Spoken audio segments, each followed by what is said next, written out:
મારું નામ મલેક ઇનાયત ખાન રહીમ ખાન, ખેરવા ગામ, તાલુકો પાટલી, જિલ્લો સુરેન્દ્રનગર. ખેરવા ગામના ખોટા ખાતેદાર દિલુભાઈ ગાંડાભાઈ ભરવાડ, જેઓના વંશમાં પિતા કોઈ ખાતેદાર હતા નહીં, ખોટા આધાર પુરાવા લઈને ખાતેદાર બનેલા હતા.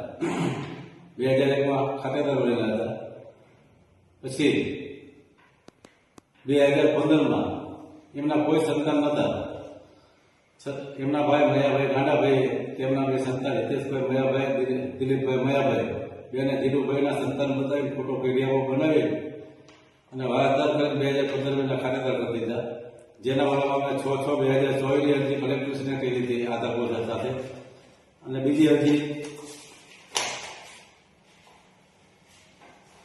2 અરજી કરેલી હતી. બાદમાં 1 વર્ષ થતા તપાસ ન થતા હું હાઈકોર્ટમાં મેં પીઆર દાખલ કરી. પીઆર દાખલ કર્યા પછી હાઈકોર્ટે ઓર્ડર કર્યો 90 દિવસની અંદર કાર્યવાહી કરી કલેક્ટરશ્રીએ. બાદમાં કલેક્ટરશ્રીએ 10/12 હુકમ કર્યો કે દિલુભાઈ ગાંડાભાઈની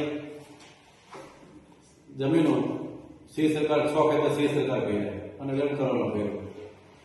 હજી બીજા 5 થી 6 ખેતર એવા છે જેની મેં આજે યાદી કરીને કલેક્ટરશ્રીને અને મામલતદારશ્રીને આપેલી છે.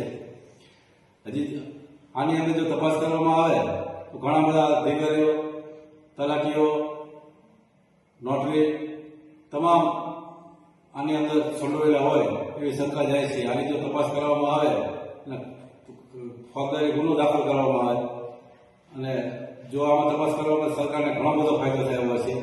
જે ખોટી રીતે ખોટી જમીનોને ખાતેદાર થયેલા છે.